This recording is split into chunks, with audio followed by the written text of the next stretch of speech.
Once upon a time, a wild god zoomed all through his memory, in which he was entombed. And he flew out the window with his long trailing hair, and the smoke from the bodies went straight up in the air. He was a wild god searching for what all wild gods are searching for, and he flew through the dying city like a prehistoric bird. He went searching for the girl down on a Jubilee Street, but she died in a bedsit in 1993. So he flew to the top of the world and looked around and said, where are my people? Where are my people to bring your spirit down?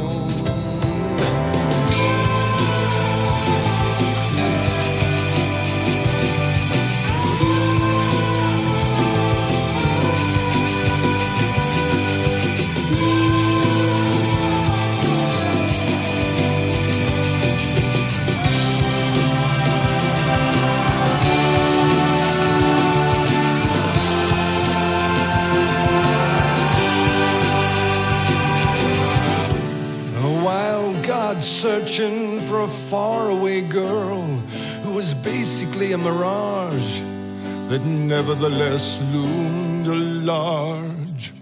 She would hang under the rail as he blew round the room and make love with a kind of efficient gloom. 'Cause I'm a wild god flying and a wild god swimming, and I'm an old sick god dying and crying and singing. Bring your spirit down. Oh, wild gods, baby, wild gods. Yeah, bring your spirit down. Oh, when he's moving to the flames of anarchy, and he's moving to the winds of tyranny, and the sweet, sweet tears of liberty, yeah, moving round the world. He's moving through your body like a prehistoric bird. He's moving around the world. Oh Lord, but if you're feeling lonely, and if you're feeling blue, and if you just don't know what to do, bring your spirit down. Oh, we're wild gods, baby, we're wild gods. I'm a wild god, baby, I'm a wild god. Oh, here we go. We're going to the cradle of Africa. We're going to Russia. We're going to China, to the United States of America. Yeah, moving around the world. Yeah, moving like a great, big, beautiful bird. Moving around the world. Yeah, and he's swimming to the end of a rotting pier. He swims to the end of his rotting ideas. Swim to the hymn, swim to the prayer, and bring your spirit down. I'm a wild god, baby, I'm a wild god. Well, here we go. Wild God is the brand new album from Nick Cave and the Bad Seeds, and that is the title piece from the album. It's Chris Doritas with Nick Cave. Morning Becomes Eclectic on KCRW. I wanted to start by thanking you for being so good to us at KCRW. I mean, I've done a few, have I? you've done like, I think 5 sessions, maybe more. Do you still do those sessions? Yeah, of course. Of course we do, yeah. I have to do another one. Yes, please. I mean, you've released a lot of those songs. Yeah. We put out a record of one of those events, right? You did. And you also One of your sessions from 92, you gave us God's Hotel, which I don't think had been, up until that point, released anywhere else. My gift to you. The new album, Wild God, is so beautiful. Congratulations. Oh, thank you. Yeah. Thank you. Anybody that's paying attention to your work can see how prolific you are. Stage work, songwriting, books, fiction books, children's books, audio books, documentary films, narrative films, ceramics, artwork, exhibitions. And this is all in the last 5 years you've done this. An embarrassment of riches. Yeah. With the emphasis on embarrassment. There seems way too much stuff to me, but I tend to work pretty hard at stuff. But there are things that are truly important and things that are sort of secondary dalliances, I would say. And I think the Red Hand files in particular are kind of central part of what I am and what I do. Could you put words around that motivating force behind all the creativity, that propulsion of creativity? Well, I don't. I just do stuff. For one thing, I don't spend a lot of time, or I spend no time speculating on whether the idea itself is any good, right? So I don't. I know other artist friends that stop and start and they lose confidence in the idea. I don't have that problem.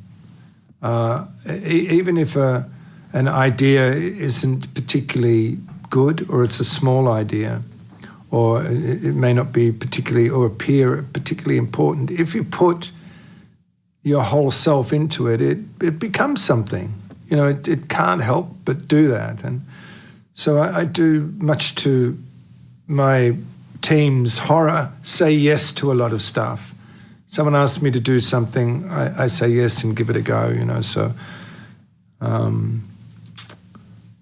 I'm not really sure how to answer that question, except that there always just seems to be another thing to do. Well, it has to come with a lot of learning to trust your instincts too, I suppose. Yeah, I think it's entirely instinctual. And I quite enjoy doing things that I don't really have any authority to be doing. If someone asked me back in the day, would you write a film script? I go, yeah. and write it without any real understanding of how you write a film script or what a film script's supposed to do. Or I wrote a film script for a film called The Proposition. That was the first one I wrote. And the original film script's absolutely hilarious because I have no understanding of the directions that should be good. It's got, 2 paragraphs that talk about a fly walking up, the lead actor's face and all of this sort of stuff. Actually, Russell Crowe read that script and he said, "You don't need to say what a fly does." I'm like, oh, okay. We don't care about the fly. So I tend to give most things a shot, and here we are, Well, it takes a lot of confidence, I guess, to get to that point where you can just sort of let it flow. Yeah, maybe. Well, you mentioned the Red Hand Files. More recently, you've been nurturing this relationship with the audience, having this ongoing conversation with your audience. I guess it's always been that way, but it's shifted. Yeah, right? No, it certainly has. It's it's become this very beautiful thing. It's something that I started. I actually don't know how long ago it was. Maybe 6 years or something like that. 7 years, which was really in a response because my son died, Arthur, and because I'm sort of a public figure, I received a lot of people writing to me. They would write to Nick Cave of Brighton, in the town that I lived in, and I would just receive these letters. And they weren't letters of commiseration. They were more people writing in and saying, look, this happened to me too, and I found that these letters were requiring something of me.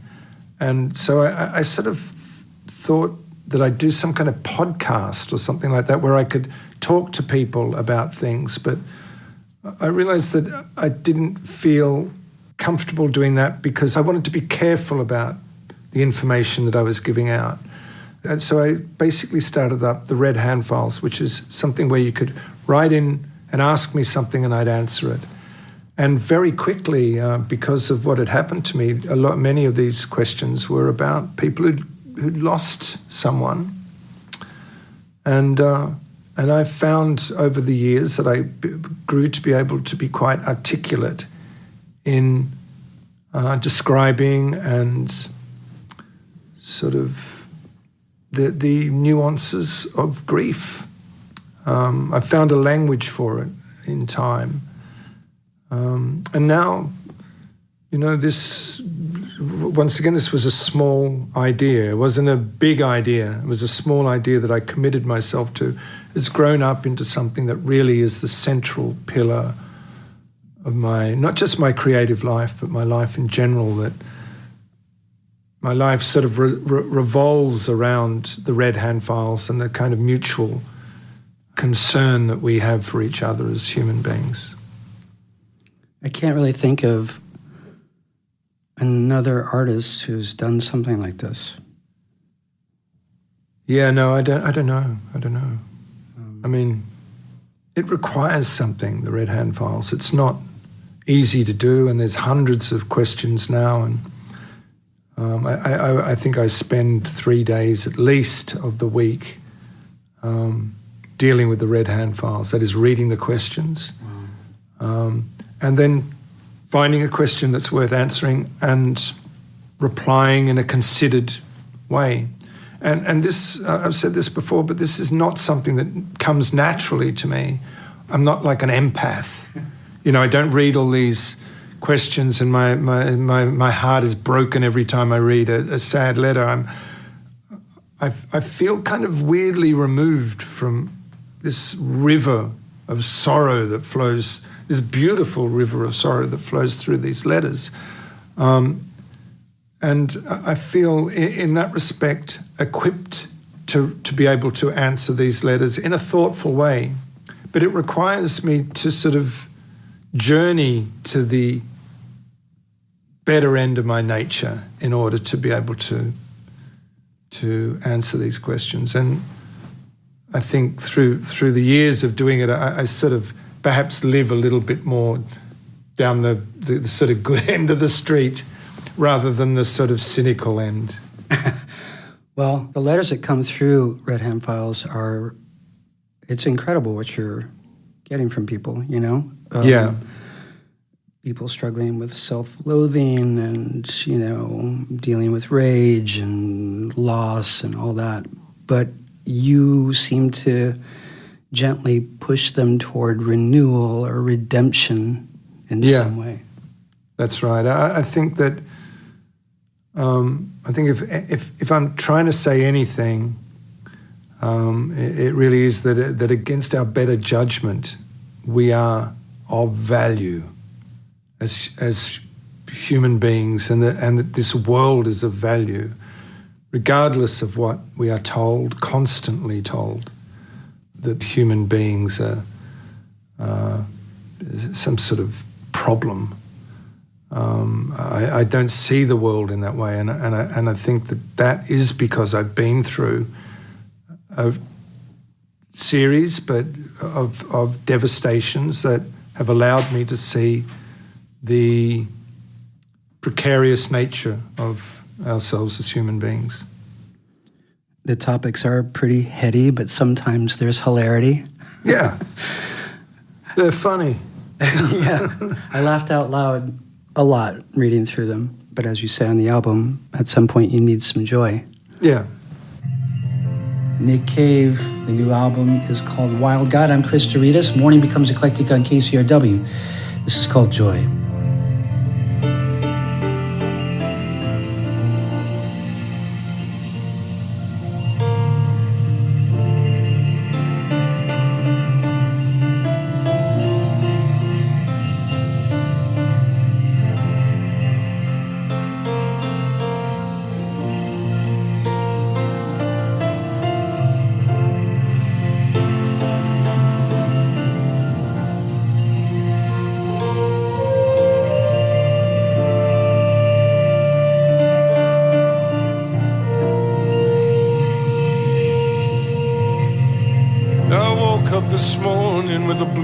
blues all around my head. I woke up this morning with the blues all around my head. I felt like someone in my family was dead.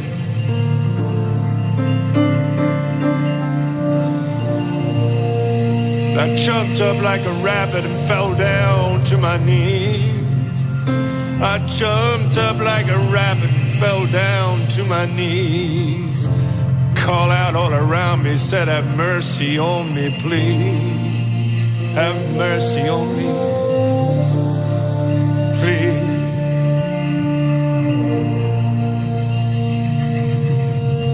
And over by the window, the voice came low and hollow. Over by the window, a voice came low and hollow. Spoke into my pain, into my yearning sorrow. Spoke into my pain. Who was it I cried? What wild ghost has come in agitation? Who is it I cried? What wild ghost has come in agitation? It's midnight.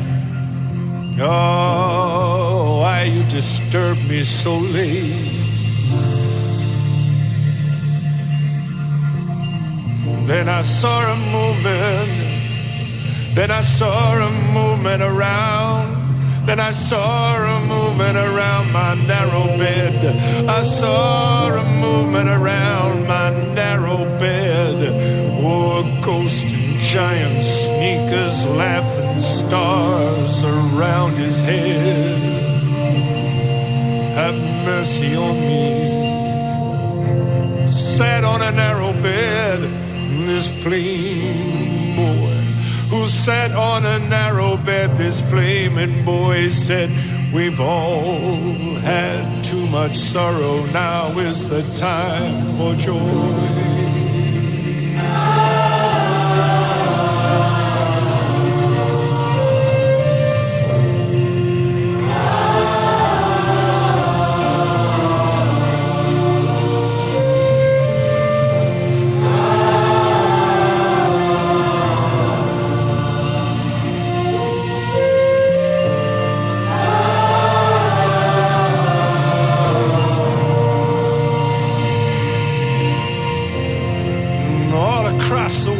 They shout bad words, they shout angry words.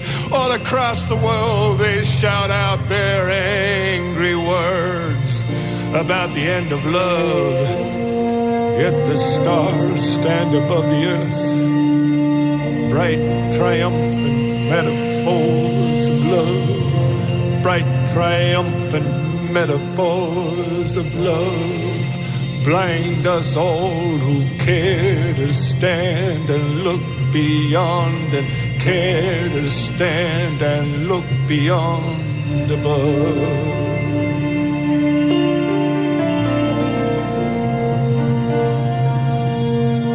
And I jumped up like a rabbit and fell down to my knees. I jumped up like a rabbit and fell down to my knees. I called all around me and said, have mercy on me, please. Have mercy on me, please.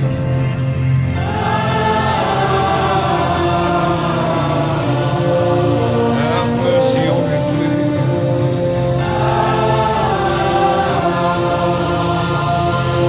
Have mercy on me, please.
That's called Joy. It's from the new album Wild God from Nick Cave and the Bad Seeds.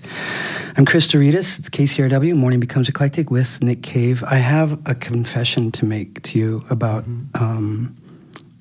your music in my life. I've always been a fan. I've always deeply admired your work. But looking back now, I realize that I kind of experienced the songs like a proscenium, like they were in 2D for me. Mm-hmm. And then when you put out Ghosteen, I was suddenly inside the songs. Mm-hmm. And I felt myself being reflected back to me. You know, I felt like it was suddenly all in 3D. Yeah. Because of your own... Yeah. Because we have that in common, that we've lost a kid. Okay. Yeah. My daughter was 14, Arthur was 15, both on the cusp of adulthood. Yeah. Right? And I just, you know, no better way to say it, I felt like we were part of the same club. Yeah. In a way, you know? Yeah, it's a terrible thing, and I've always been happy that those records reach out to people like you. In my experience, as deeply sad as it is, and how if there could be some sort of cosmic deal that could be made, that it could be some other way, or that we could go back to before the incident and sort of change the history of our lives, we would. But these cosmic deals can't be made. And I have found through my own experience that through the grief that I've gone through, the capacity to feel extraordinary joy and beauty, feel the world to be a beautiful place in a way that I didn't understand before that. The world sort of came into focus or something. It became a thing of intense beauty at times. And I think that that's because before a trauma, we're not fully human. It's a weird thing to say, but I think it's the sort of devastations that happen in our lives that complete us as human beings and allow us the capacity to see the world for what it is and not what we're told it is.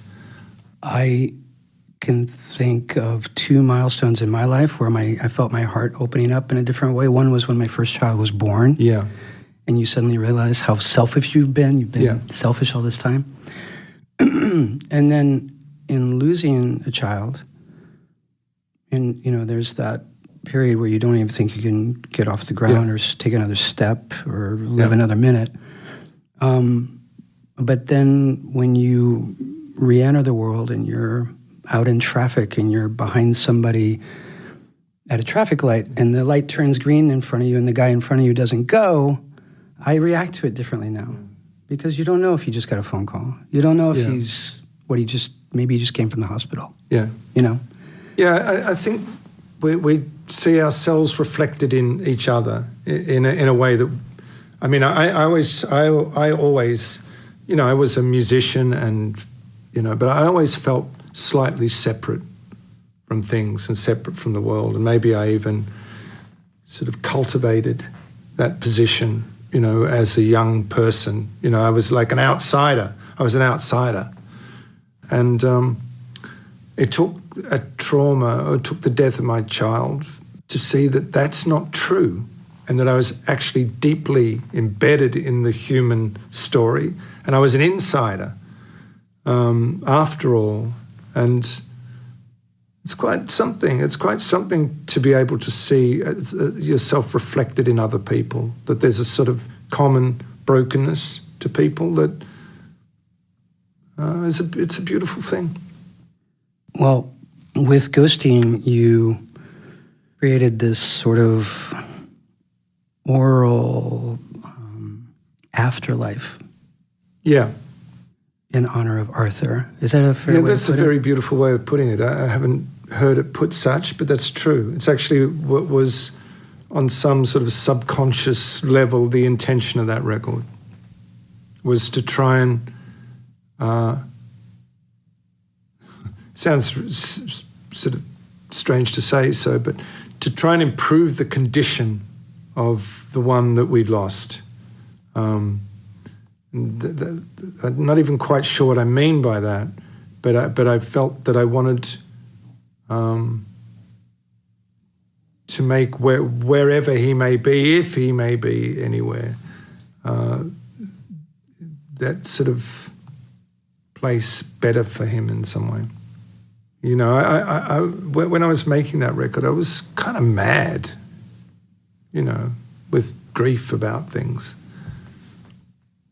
And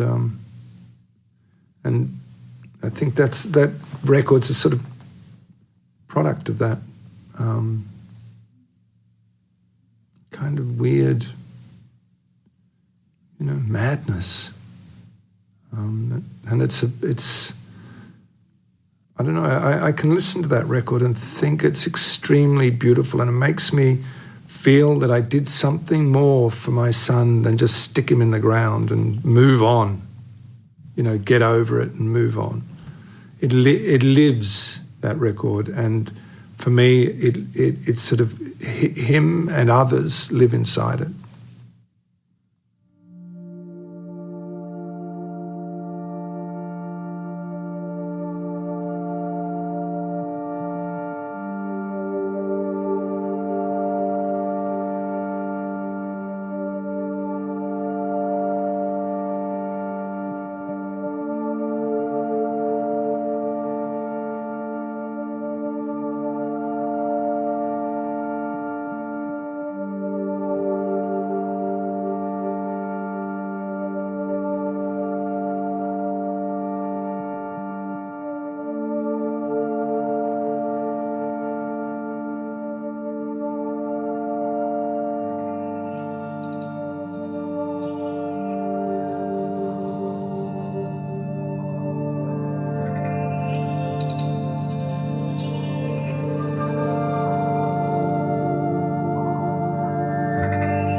Forest amongst the butterflies and the fireflies and the burning horses and the flaming trees, as a spiral of children climb up to the sun, waving goodbye to you and goodbye to me, as the past pulls away and the future begins. I say goodbye to all that as the future rolls in, like a wave, like a wave, and the past with its savage undertow. Let's go.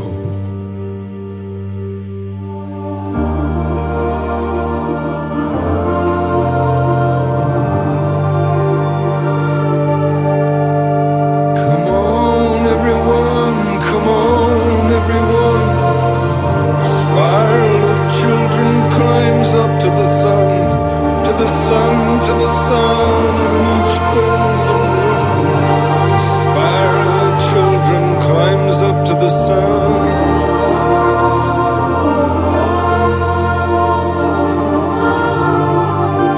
And a man called Jesus, he promised he would leave us with a word that would light up the night, oh the night. But the stars hang from threads and blink off one by one, and it isn't any fun, no it isn't any fun to be standing here alone with nowhere to be, with a man mad with grief and on each side a thief, and everybody hanging from a tree, from a tree, and everybody hanging from a tree.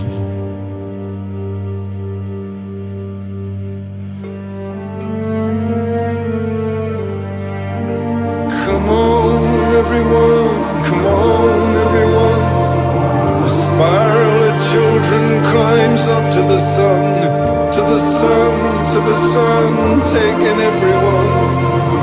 A spiral of children climbs up to the sun.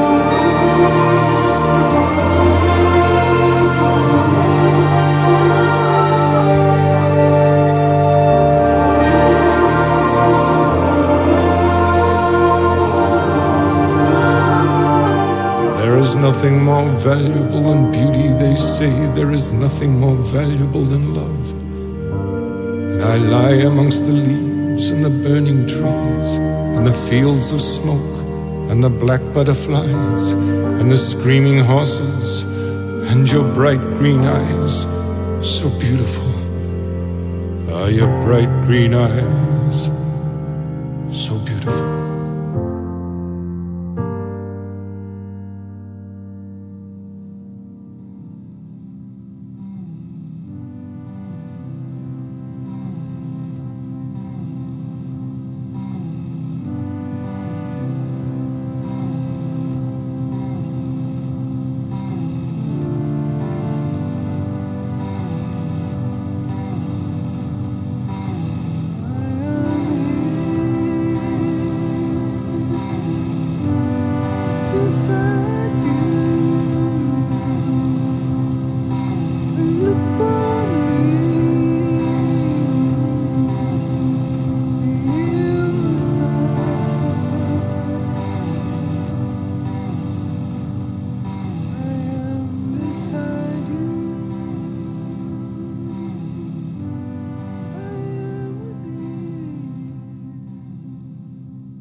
From the album Ghosteen, Sun Forest, Nick Cave and the Bad Seeds, I'm Chris Doritas with Nick Cave.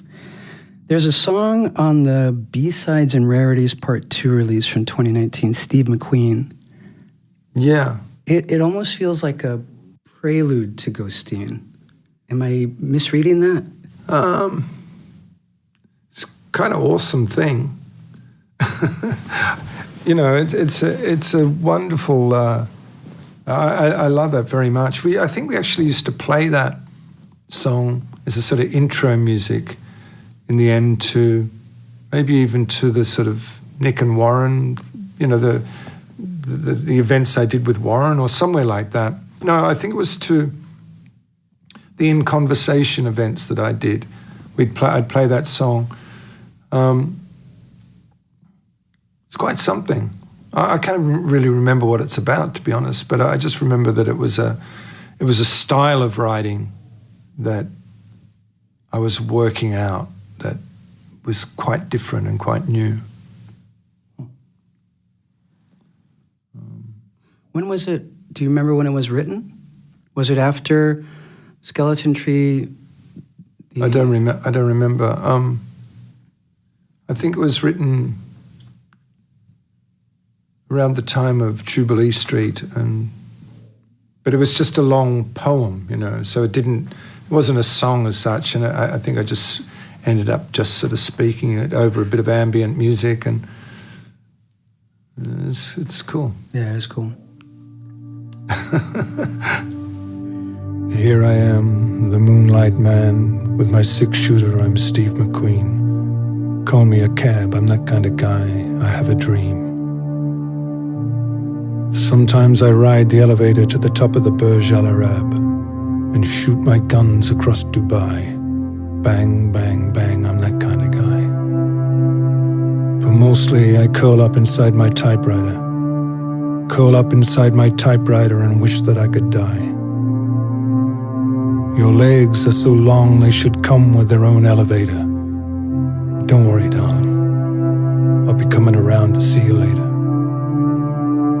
Because between you and me and my best friend, the housefly, I'm a Steve McQueen with a big, beautiful dream. I am God. I am God, thinking about God, thinking about Steve McQueen. It's for me the sirens and the sylphs do their twilight pining. And on Saturday night I walk on someone else's stomach lining. Up and down the street, call me a cab, call me a cab. I'm a housefly called God and I don't give a fuck. Here I come up the elevator, 60 floors, hoping I don't get stuck. And everyone out there does mean, and everyone out there does pain. And someone's gotta sing the stars, and someone's gotta sing the rain. I'm the atomizer, I'm the vaporizer, I turn everything to crud. I like it here in your flesh and blood. I'm the elevator man, don't you see? You're a spider-lashed, long-legged, lovely young thing. Call me a cab. And I'll drive to the top of the Burj Al Arab and fire my guns across your stomach. Because someone's gotta sing the stars, and someone's gotta sing the rain, and someone's gotta sing the blood, and someone's gotta sing the pain. Watch out, you fuckers. I got my 6-shooter and my housefly on a lead. I'm Burj Al McQueen, and I'm coming to make every last one of you bleed. God is great, chances are. God is good, well, I wouldn't go that far. I'm Steve McQueen, the atrocity man, with my strap-on, blood-bomb dream.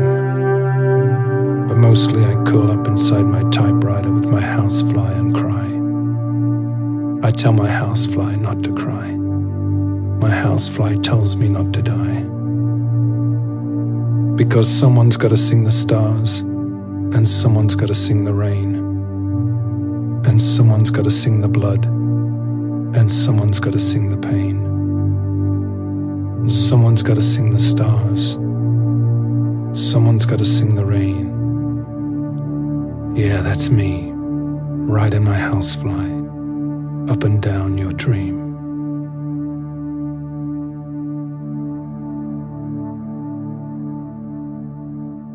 That's Steve McQueen from the B-Sides and Rarities Part 2, Nick Cave and the Bad Seeds. And I'm with Nick Cave. I'm Chris Doritas. Morning Becomes Eclectic on KCRW. I have to thank you for One More Time with Feeling. That was the documentary that was shot 6 or 7 months after you lost Arthur. That's right, yeah. I saw myself staring back at me in that film, you know, and seeing you and your family and Susie and Earl, and that documentary was just heartbreaking. There's a moment when you're telling Earl to just sort of ignore the camera, and you'll get used to it. I don't know if you remember that moment in the documentary, but the way that Earl looks at you is just so beautiful.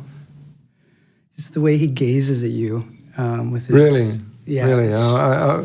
I've only watched that film very quickly once. Yeah. And not when you want to go back to. And Andrew Dominic was like, look, from the beginning, I'm like, look, I'll do whatever you say as long as I can have final edit on this and chop out anything I don't like. I didn't quite realize what it was like to deal with Andrew Dominic, who is a dear friend but deeply immovable when it comes to these matters. And I saw it, and I just said, look, lose the end, lose the interviews.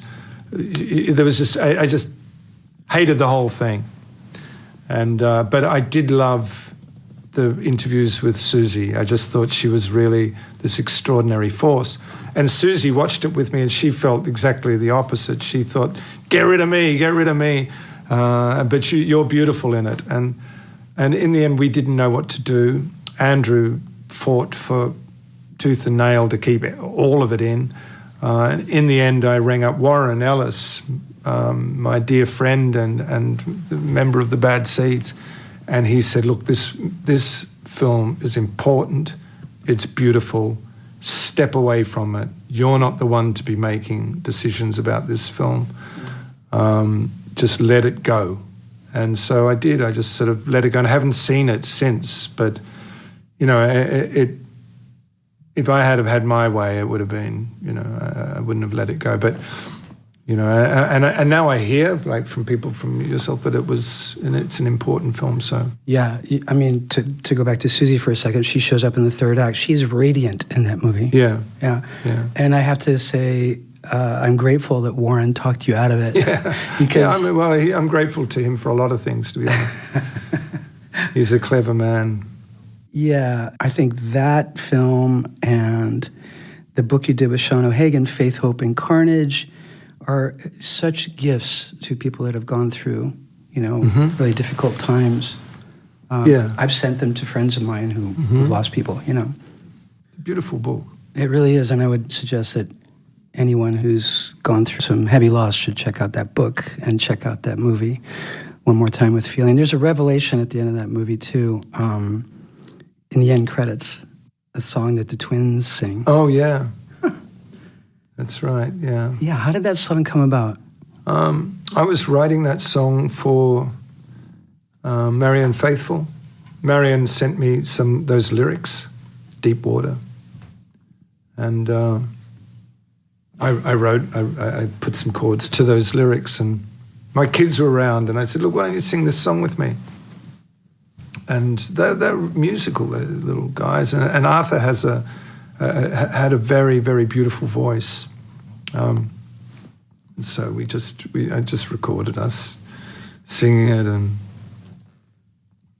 Andrew collected everything he could find about everything, as he does, and put that on the end of the film. But, you know, once again, that was also something that I wanted him to get rid of. It all just felt too, you know. But anyway, so I'm luckily. Felt too what? I was forever worried that the film would feel like some kind of grief porn or something like that, you know. But that we were sort of wallowing or something, and that really, it's funny. You know, I was in a pretty bad state when we were making that film, and Susie was just stunned by life, you know, stunned, completely just walking around like a zombie, and Andrew was just running around filming everything, and Susie, I rang Susie and I'm like, where are you, darling? And she says, I'm down on the beach. Andrew's filming me walking along the beach. And I'm like, what? He's filming you like walking sadly along the beach, you know. Get back to the house now. and she came back to the house. And I'm like, you know, Andrew, what are you doing? You know, this is grotesque. And then I saw this piece of footage of her walking across by the sea. It was so beautiful. I took that piece of footage in the end and put it up on a massive screen with the Bad Seeds when we played Girl in Amber, and it was really quite beautiful. So I guess what I'm saying is that I had no idea of anything in those at that time of what was of value and what was. I was just sort of instinctively trying to protect everyone. Anyway, the film came out and it was a lovely thing. Yeah, and you don't know right off that it's the kids. You're just hearing this song. It sounds like a demo. Yeah. Right? And did you say the lyrics were written by Marianne Faithfull? Yeah. Okay. Yeah, just some random song. Huh. And so when the song starts, I was like, wait, is that the boys? You know? And I had to wait for the very end credit to stream by, and it says that it's Arthur and it's Earl and it's you. Yeah. You know? And it's Arthur on the lead vocal. That's right. Yeah. Right? And then they sing together. And Yeah. Yeah. Yeah. Well, it's called Deep Water. Deep Water. I want to play the song. If that's really? Okay. Oh, okay. Yeah. Okay. Because Sure. it's just. I hope that's okay. Yeah. Sure. It's sure. just beautiful.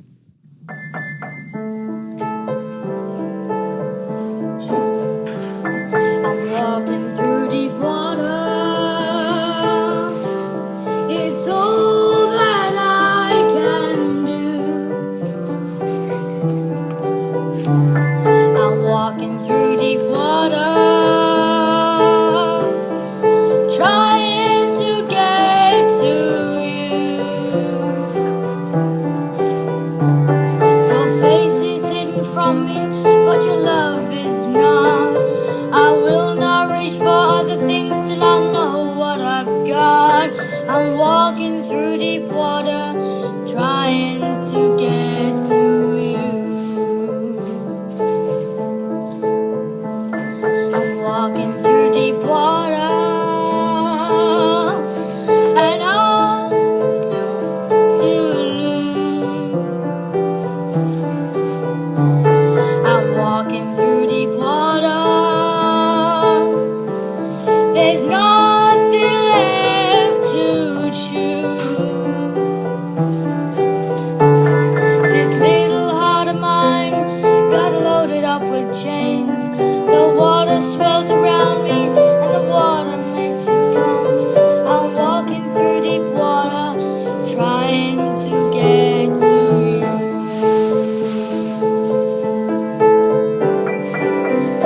Who will calm my tears? Who will dry my tears away? Who will calm my fears? Who will dry my tears away?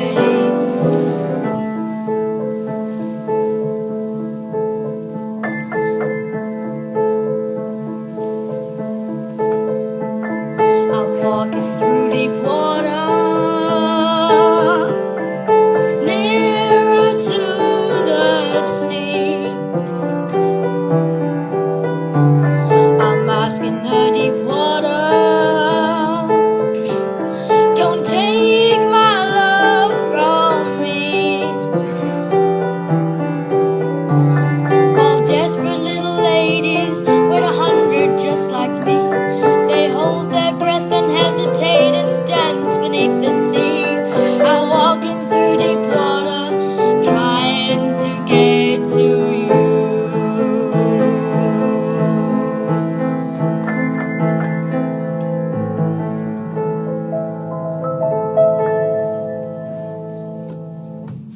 It's called Deep Water. It's from One More Time with Feeling, the film by Andrew Dominic, around Nick Cave and the loss of your son Arthur. Yeah, Nick is with us. I'm Chris Doritas. It's KCRW. Morning Becomes Eclectic. How is Earl doing? Earl is brilliant. He's an actor, and he's doing really well. He's really good at it. He loves it. Yeah, he's a beautiful, sensitive, caring, strange young man. I mean, the boys are beautiful. Do you think Arthur would have pursued music? I don't know. Yeah. I don't know. He had a really beautiful voice. He probably sort of tone to his voice. I don't know. Yeah. He was a great drummer, actually. He was a really good drummer, yeah. He sort of gave it up, but he was straight away, he could do stuff, you know. He was really good. Well, back to the Red Hand Files, there's a letter that asks about the new album, but in that letter you refrained from talking too much about the album because it wasn't out yet. But this conversation is airing when the album, after the album comes out. So I'm wondering now if you can tell us the name of the narrator in Long Dark Night. I thought it was you. The name of the... Have I sort of alluded to that in the Red Hand Files? Yeah, you did. There's a sort of secret, is there? Yeah, you said that there was some... Okay, so for me, the narrator of Long Dark Night is B from Jubilee Street, the woman. Ah, okay. So, you know, I mean, it's about a lot of things, that song, but initially the impulse was that the sort of, I guess, the wild God character of the title song is sort of searching for meaning and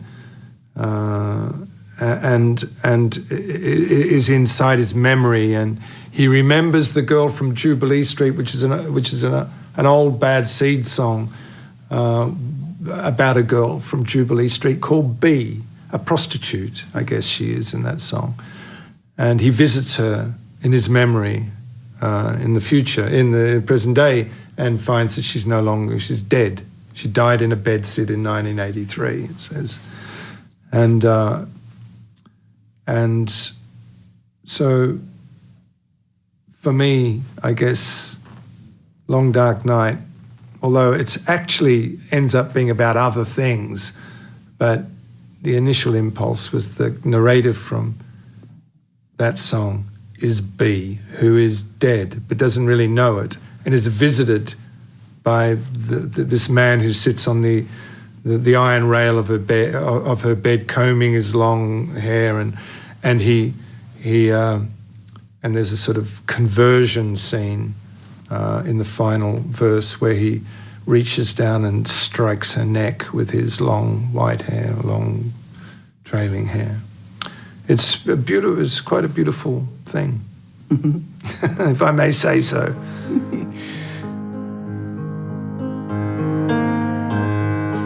I was long inside a dream I could not get loose.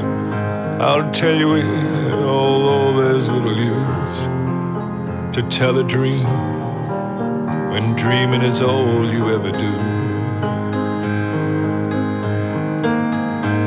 Things were not so good, I can't make light of it.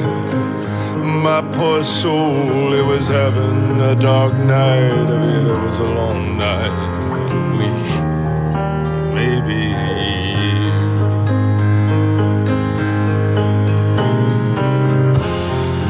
Maybe a long dark night is coming down.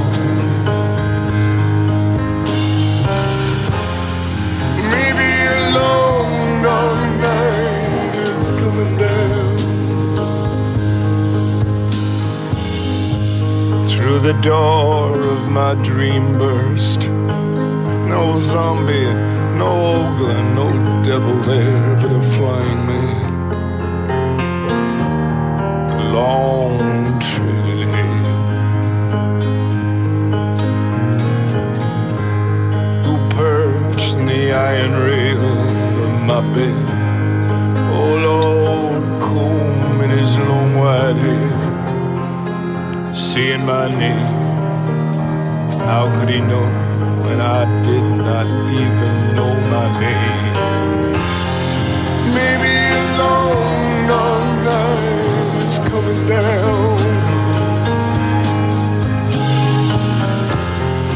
Maybe a long dark night, my precious one. Maybe a long dark night.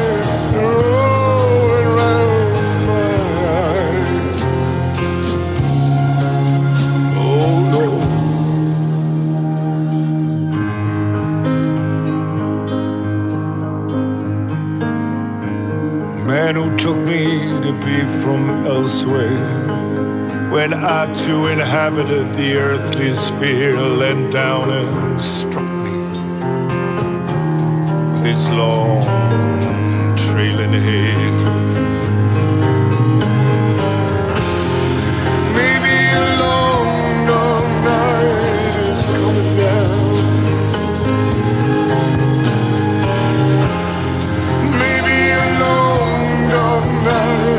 My precious one. Maybe a long dark night is rolling around my head.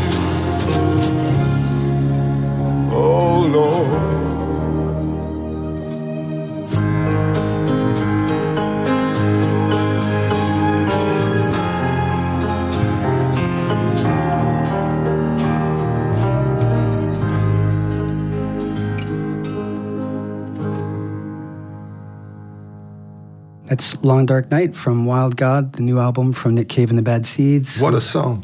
What a song. I'm Chris Doritas with Nick Cave.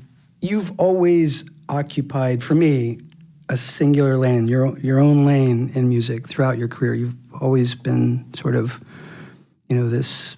My own swimming pool. Your own swimming pool, yeah. There's only one instance that I can think of where maybe that was not the case for me, and that was in the movie Shrek 2. I was the music supervisor on Shrek 2. Oh, really? Yeah. Oh, did you do that? Huh? Did you give me that gig? Well, we've never talked about this, right? So, and I've never heard you really talk about this either, but you know where I'm going with this? If you remember in the movie, did you see the movie? Sort of. Okay, well, King goes to this... With one eye. I'm sorry. Well, Go on. He goes to this to this bar. It's the Poisoned Apple, and the barkeep is voiced by Larry King. And Oh, really? Yeah. I didn't know that. And the barkeep's in drag. Anyway, he goes to the Poisoned Apple to put a hit out on Shrek, and he's looking for Puss in Boots, Antonio Banderas, and in the bar, Captain Hook is playing the piano. Yeah. And when we first go into the bar, it's a Tom Waits song, A Little Drop of Poison. Right. And then when he's leaving the bar, it's People Ain't No Good. Yeah, that's right. I know that. Yeah. Yeah, I know that. So you did that? Well, I mean, I just thought it was funny because nobody has ever said, well, wait, that's a different voice. Well, how does Captain Hook have two voices? I see. Right? But has nobody ever asked you about that? No one's ever asked me, but I do remember this sort of imitation of Captain Hook's piano playing, which pretty much summed up my abilities on the piano, actually, where he's just playing with his hook, sort of one note. So I thought that was very funny because it seemed to me some sort of reference to my rather rudimentary piano playing, but it was lovely that it's there. Do you know People Ain't No Good?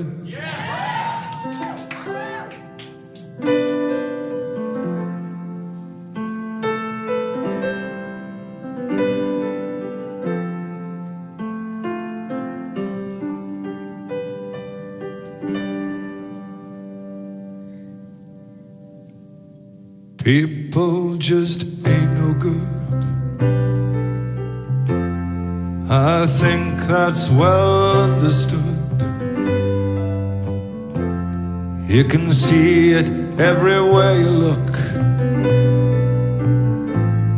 People just ain't no good. We were married under cherry trees.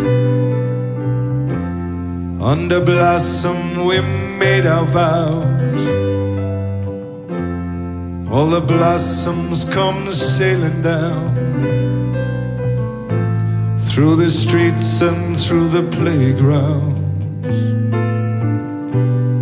The sun would stream on the sheets, woken by the morning bird. We'd buy the Sunday newspapers, never read a single word. People, they ain't no good. People, they ain't no good.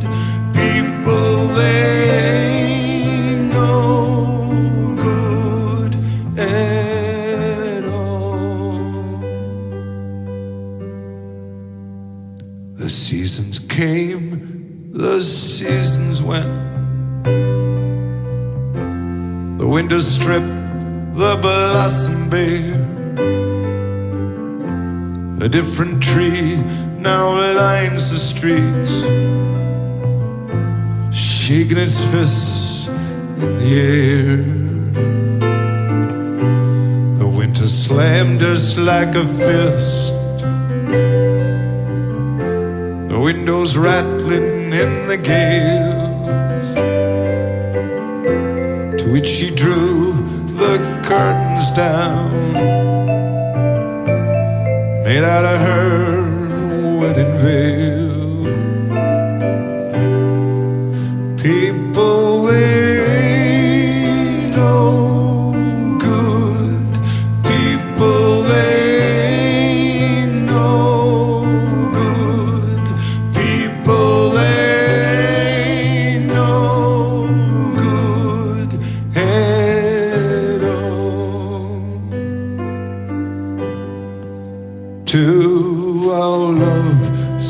dozen white lilies.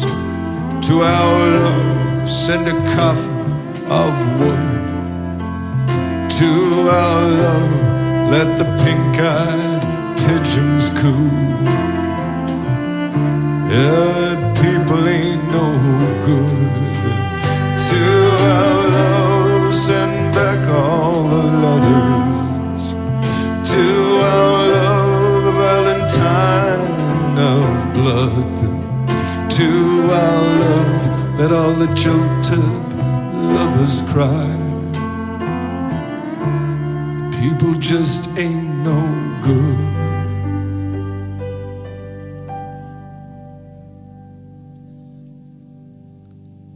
It ain't that in their hearts they're bad. They can comfort you, some even try.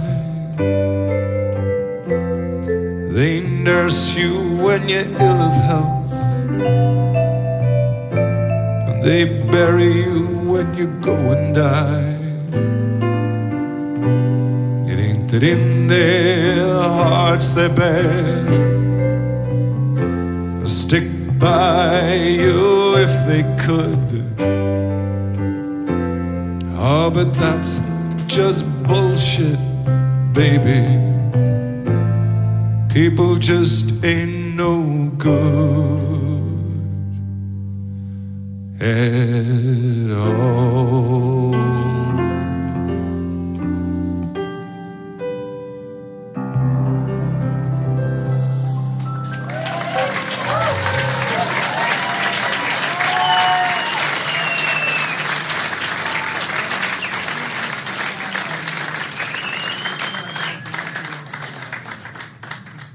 That's People Ain't No Good, recorded live at KCRW. The original is on Boatman's Call, I think, right? Yeah. Yeah, and it turns up in the soundtrack for Shrek 2 as well.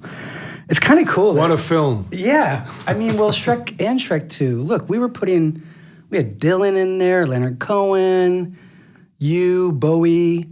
Yeah. Like, we had cool music Yeah, in very these good. movies, right? Very good, very good. So you had little kids walking around singing a Leonard Cohen song, singing a Nick Cave song. Yeah. Because they saw it in that movie. I thought that was really... No, it's very good. We're Yeah. very happy with that, and yeah, very happy. Yeah. Speaking of children's things, you've got a series now. I can call it a series, I suppose. The Little Thing. Oh, those books. Yeah, I've Yeah, got the another one children's- actually written. Yeah, I was going to ask you. So there's two out so far. There's The Little Thing and The Little Thing... Oh, The Little Thing is Sad. Yeah. Oh, is it The Little Thing is Sad? Yeah, so now there's a third one. Yeah, I think it's The Little Thing is Pissed.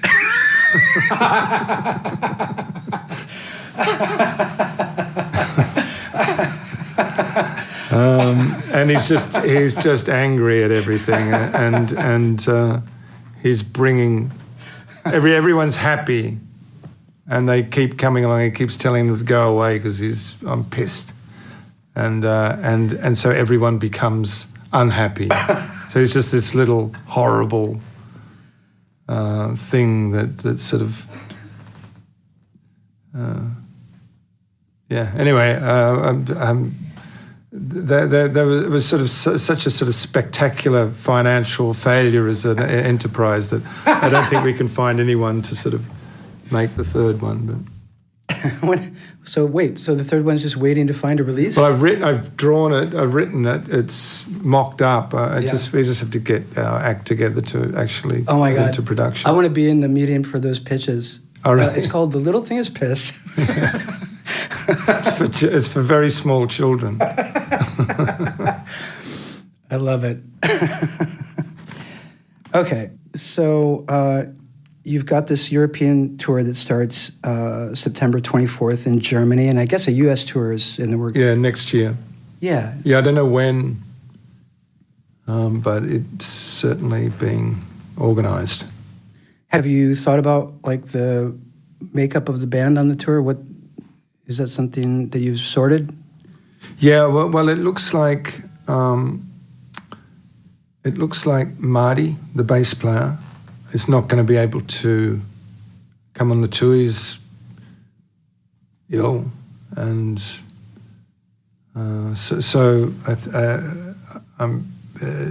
Colin Greenwood will be coming out as bass player. Oh, wow. Who I've been Colin working from Radiohead. From Radiohead. Yeah. Basically, the lineup will be the same beyond that as the festival tour that we'd already done. You know, I mean, basically the Bad Seeds. There'll be a bunch of singers.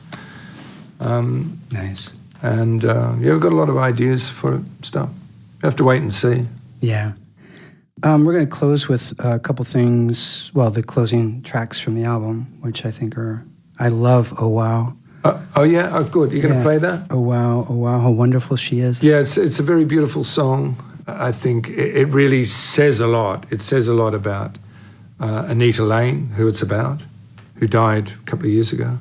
The sort of whole record seems to be sort of filled with spirits, but they're animated and their condition is quite okay. So it's not a grieving thing. And I hadn't really noticed that, I guess, but it's a lovely way to put it. And you know, this is a typical example of that. You know, you even have Anita Lane's voice, a recording of her voice at the very end. Was that on the phone? Yeah, that I took from a phone call from her a couple of years before she died. I just taped it, don't know why. And it's just there at the end, and she's talking about the way things used to be, and by that stage she was essentially a recluse, but continued to be a dear friend and much loved by everyone, and everyone was deeply shocked and saddened when she died. But that song is joyful. It's joyful because that's what Anita was. You know, she was this gorgeous, extremely beautiful, bright, flaming sort of force that we dark, drug-addicted men kind of circled around back in the day. And you know, I think that you know, that song really, this song really sort of sums up the sort of deeply innocent nature that she sort of presented to the world. So beautiful. Thank you. Thank you so much. All right. Thank you very much too. Yeah, very, very much appreciate. Yeah, my pleasure. Absolutely. Nick Cave. The new album is called Wild God. This Morning Becomes Eclectic on KCRW. I'm Chris Terides. Thanks, All right, Nick. Chris. Thank you. She rises in advance of her panties.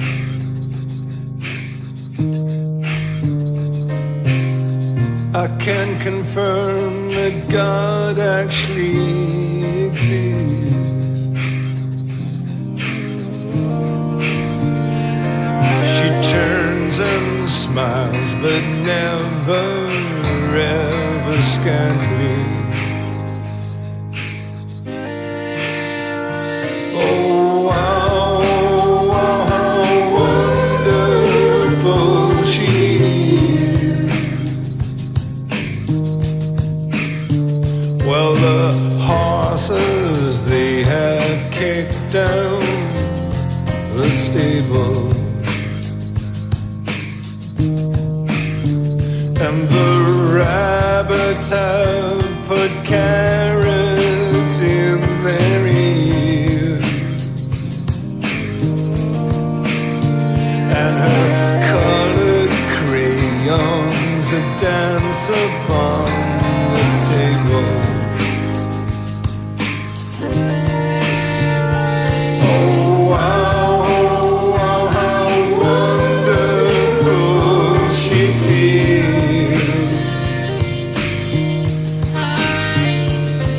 The country doctor whistles across the meadow,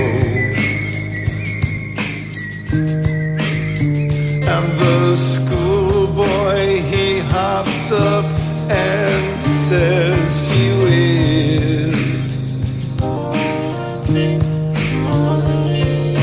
dogs, they all barking at their shadow. Oh, how wonderful she is. Oh, wow, well, nothing could compare.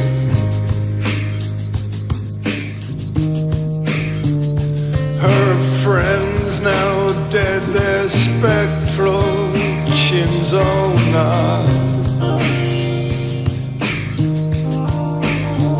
and they braid a band of violets through her hair.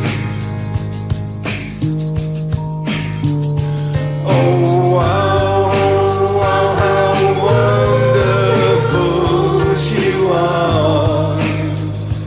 How wonderful she is.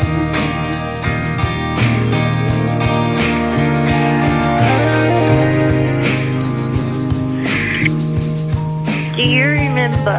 We used to really have fun. Because we just by ourselves mucking around, really relaxed, not under pressure. I guess that's how we make up songs. I remember we were in bed and then we imagined somebody upstairs. I don't even know if we heard footsteps or imagined footsteps and then imagined a story. That was in that little place opposite Brixton Prison. I didn't even realise that everyone wasn't like that.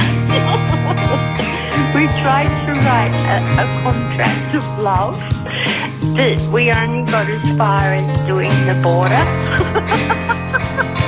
There was never any words in it, which I thought said a lot more than anything else.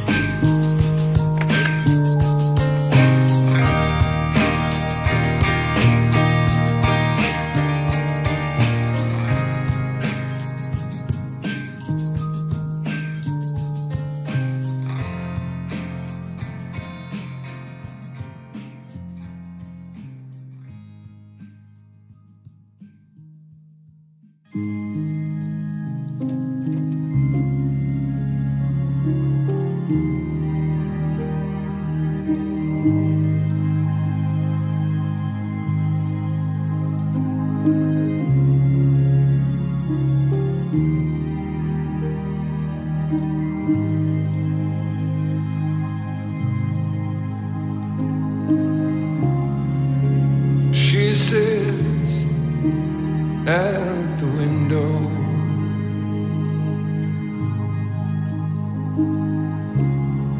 her hands folded in her sleeping lap, as he steps from the tomb in his rags and his wounds into the yellow light that streams through the window. He brings peace and